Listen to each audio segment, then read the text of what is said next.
জুলাইয়ে বিপ্লব হয়েছে, সেই বিপ্লবের 5 জুন থেকে 36 জুলাই পর্যন্ত নীতি নির্ধারণ এবং মাঠ পর্যায়ের সমন্বয়ের সাথে আমি যুক্ত ছিলাম। আপনারা জানেন গত 16 বছরে আমরা সবাই মজলুম ছিলাম। এদেশের আপামর ছাত্র জনতা, সর্বস্তরের মানুষরা তারা নির্যাতিত নিষ্পেষিত ছিল। এই জুলাই বিপ্লব ছিল এদেশের আপামর ছাত্র জনতার স্বতঃস্ফূর্ত ক্ষোভের বিস্ফোরণ। যখন সবচেয়ে ক্রুশিয়াল টাইম ছিল, আপনারা জানেন 18 জুলাই ইন্টারনেট ব্ল্যাক আউট হয় এবং কারফিউ জারি হয়। এই সময়ে আন্দোলন পরিচালনা করাটা সবচেয়ে টাফ সিচুয়েশন ছিল, যখন আমাদের প্রথম সারির সমন্বয়কদেরকে গুম করে রাখা হয় এবং টোটাল ডিসকানেক্টেড। এই অবস্থায় আন্দোলনটাকে কন্টিনিউ করা, প্রতিদিনের কর্মসূচি প্রণয়ন করা, এবং ওই সময়ের কথাগুলো যখন চিন্তা করি তখন মনে হয় যে এটা আল্লাহর পক্ষ থেকে সাহায্য ছিল। এখানে আমাদের কোনো ব্যক্তিগত কেশমা ছিল না, এটা আল্লাহর পক্ষ থেকে সাহায্য ছিল। আল্লাহ তাআলা সকল মজলুমের কান্না কবুল করেছেন। সেই 19 জুলাই আমরা এখনো মনে করি, যখন আমরা সকাল থেকে আমাদের যাত্রাবাড়ি, মিরপুর, রামপুরা, পাটনা সহ সারা দেশের আপামর মুক্তিকামী ছাত্র জনতা তার রাস্তা নেমে পড়েছিল। তখন পরবর্তী দিনে কর্মসূচি কি হবে কারোর সাথে আমরা যোগাযোগ করতে পারছিলাম না। সে সময়ে সর্বপ্রথম আমরা যেটা করলাম, পরবর্তী দিনে কর্মসূচি ঠিক করলাম, এবং আমরা এমন কর্মসূচি ঠিক করলাম যেখানে নেতা থাকুক আর না থাকুক যেন আন্দোলন চলতে থাকে। এবং সে আলোকে তখন আমরা 9 দফা প্রণয়ন করেছিলাম।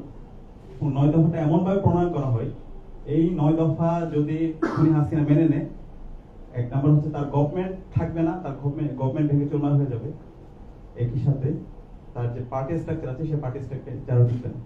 তো সেভাবে আমরা 9 দফা তৈরি করে মিডিয়া হাউসগুলো তখন পৌঁছে দিয়েছিলাম। এবং ওই সময়ের মিডিয়া আমরা সবাই জানি, আমরা যখন 9 দফা তৈরি করেছিলাম এবং মিডিয়া হাউসগুলোতে যাচ্ছিলাম, তখন আমাদের এই 9 দফাগুলো তারা গ্রহণ করছিল না। প্রত্যেকটা অফিসে এজেন্সি লোকরা বসেছিল। কিন্তু আমরা আল্লাহর উপর ভরসা করে আমরা প্রত্যেকটা মিডিয়া হাউসে গিয়েছিলাম এবং আমরা প্রিন্ট করে প্রত্যেকটা কপি দিয়ে আসছিলাম এবং আন্তর্জাতিক মিডিয়াগুলোতে পৌঁছে দিয়েছিলাম। একই সাথে সমন্বয়ক তখন আব্দুল কাদেরকে সেফ হোমে থাকার ব্যবস্থা করেছিলাম এবং তার থেকে ভিডিও আমরা নিয়ে সেটা হচ্ছে আন্তর্জাতিক মিডিয়াগুলোতে পৌঁছে দিয়েছিলাম। এবং যখন আমরা এই 9 দফা দিয়েছিলাম, বেশিরভাগ মিডিয়া তখন ছাপায় না, বরং এই 9 দফাকে তারা আরো মডিফাই করে প্রথম যে দফা ছিল ছাত্র হত্যার দায় নিয়ে খুনি হাসিনাকে জাতির কাছে প্রকাশ্য ক্ষমা চাইতে হবে, সেই দফাকে তারা বাদ দিয়েছিল। এবং এমন একটা তারা 8 দফা তৈরি করেছিল যে 8 দফা মেনে নিলেও তার কিছু হবে না। তখন আমরা এই 9 দফাটাকে অফলাইনে ট্যাক্স করে আমাদের সারা দেশে যারা সহযোদ্ধা ছিল তাদেরকে আমরা পৌঁছে দিয়েছিলাম। এবং আমরা বলেছিলাম এই 9 দফা হচ্ছে আমাদের মুক্তির সনদ। এই 9 দফা যতক্ষণ না মানবে আমরা আমাদের লড়াই চালিয়ে যাব। এবং এইভাবে আমরা প্রতিদিনই সে 19 তারিখ থেকে 2 তারিখ পর্যন্ত যতগুলো কর্মসূচি গিয়েছিল প্রত্যেকটা প্রেস লিস্ট আমি এবং আমার সাথে টিম ছিল, আমরা লিখেছিলাম। একই সাথে সমন্বয়কদেরকে সেফ হোমে রাখার ব্যবস্থা করা এবং ডকুমেন্টেশনের কাজ করা। ওই সময়ে ডিসকানেক্টেড সবাই, প্রত্যেকটা হাসপাতালে গিয়ে লাশের সারি ছিল, সেখানে গিয়ে প্রতিদিনের তালিকা তৈরি করা, শহীদদের আহতদের তালিকা তৈরি করা। এক্ষেত্রে আমাদের সাংবাদিক ভাই এবং বোনেরা আমাদেরকে যথেষ্ট সহায়তা করেছিল। এবং 26 তারিখ প্রথম আমরা শহীদের তালিকা প্রকাশ করেছিলাম, প্রায় 266 জন শহীদের তালিকা। এইভাবে আমরা আমাদের আন্দোলন আপামর ছাত্র জনতাকে সাথে নিয়ে আলহামদুলিল্লাহ আন্দোলন পরিচালনা করেছিলাম। এবং এই আন্দোলনের অসংখ্য হিস্ট্রি আছে। তো এই ইতিহাসগুলো জাতির সামনে আসা দরকার। আমরা এখন দেখতে পাচ্ছি হিস্ট্রিক্যাল করাপশন হচ্ছে, মিথ্যে ইতিহাস রচিত হচ্ছে। এবং এই আন্দোলনে আমরা যদি দেখি, আন্দোলনে 19 তারিখ থেকে শুরু করে ছাত্র জনতা প্রত্যেকটা জায়গায় নারে তাকবীর আল্লাহু আকবার স্লোগানে তারা স্লোগান দিয়েছিল এবং শহীদ হওয়ার জন্য ছাত্র জনতা গিয়েছিল। তো এই শাহাদাতের তামান্না, শহীদ স্পিরিট, সেটাকে আজকে কালচারাল ফেসিসটা হারিয়ে দেওয়ার চেষ্টা করছে এবং এটাকে এক ধরনের মিথ্যে ইতিহাস রচনা করার জন্য বিভিন্ন পক্ষ এখানে চেষ্টা করছে। তো সেই জায়গা থেকে আজকে যে বইটি আসছে, আশা করছি এটা ইতিহাসের একটা গুরুত্বপূর্ণ দলিল হবে এবং এই ধরনের বই আমাদের সবার লেখা দরকার। আমরা যারা 24 জুলাই বিপ্লবের সাক্ষী ছিলাম, প্রত্যেকটা ঘটনা আমাদেরকে লেখা দরকার এবং জাতির সামনে নিয়ে আসা দরকার। এবং বিশেষ করে এখানে মাদ্রাসা শিক্ষার্থীদের যাত্রাবাড়ি, মাদ্রাসা শিক্ষার্থীদের যে বিশাল কন্ট্রিবিউশন, আমাদের 100-এর মধ্যে আমাদের মাদ্রাসা ভাই বোনরা শহীদ হয়েছে, তাদের ইতিহাসগুলো জাতির সামনে নিয়ে আসা দরকার।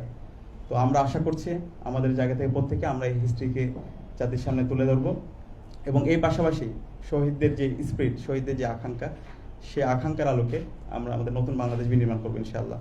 এবং এই জুলাই পরবর্তী আমরা এখন বর্তমানে হতাশ হচ্ছি। আজকে ছাত্র জনতা রক্তের উপর যে অন্তর্বর্তীকালীন সরকার গঠিত হয়েছে, তারা শহীদদের সাথে প্রতারণা করছে। আজকে তারা আমাদের যে আকাঙ্ক্ষা ছিল, বিপ্লবের যে আকাঙ্ক্ষা ছিল, সেই আকাঙ্ক্ষা তারা পূরণ করছে না, বরং তারা ফেসিবাদের পারপাস তারা পূরণ করছে। আমরা অন্তর্বর্তীকালীন সরকারকে অনুরোধ করব, আমাদের যে দাবি ছিল এই গণহত্যার বিচার, ফেসিবাদী ব্যবস্থাকে বিলোপ করা এবং নতুন রাজনৈতিক কালচার বিনির্মাণ করা, সেটার জন্য আপনারা কাজ করেন। আমরা একটা জাতি আর কত রক্ত দিব? গত 54 বছরে আমরা তো কম রক্ত দিইনি। এত রক্ত দেওয়ার পরে যদি আমরা আমাদের দেশটাকে বিনির্মাণ করতে না পারি, তাহলে আমরা কখন পারবো? আমি আজকে তুরস্ক থেকে আসলাম, ওইখানে যাওয়ার পরে আমার অন্যরকম একটা অনুভূতি তৈরি হচ্ছিল। তারা কিভাবে সিভিলাইজ হয়েছে, তারা কিভাবে সিভিক এডুকেশন নিয়ে কাজ করেছে, কতগুলো প্রতিষ্ঠান তারা তৈরি করেছে। তারা তাদের নিজেদের মধ্যে অনেক রাজনীতি থাকতে পারে, কিন্তু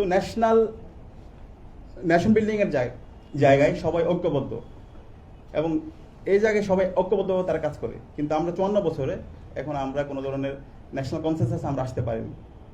তো সে কারণে এখনই সময় আমাদের এই দেশটাকে বিনির্মাণ করার, এবং সে জায়গায় আমরা যারা 24 জুলাইয়ের সহযোদ্ধারা আছি, আমরা মনে করি আমাদের এই লড়াই অনেক লম্বা। সেই লড়াই বিজয়ী না হওয়ার আগ পর্যন্ত আমরা আমাদের এই লড়াই চালিয়ে যাবো ইনশাল্লাহ। এবং এর জন্য যদি আমাদের জীবন দিতে হয়, সেই জীবন দেওয়ার জন্য আমরা প্রস্তুত আছি ইনশাল্লাহ। এবং এই বাংলাদেশটাকে আমরা আমাদের শহীদদের যে আকাঙ্ক্ষা, সেই আকাঙ্ক্ষার আলোকে আমরা বিনির্মাণ করবো ইনশাল্লাহ।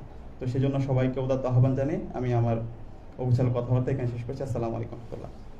ধন্যবাদ সাদিক কায়েমকে। আমরা নজরুল সম্পাদক মাহমুদুর রহমান সাহেবের কথা শুনবো।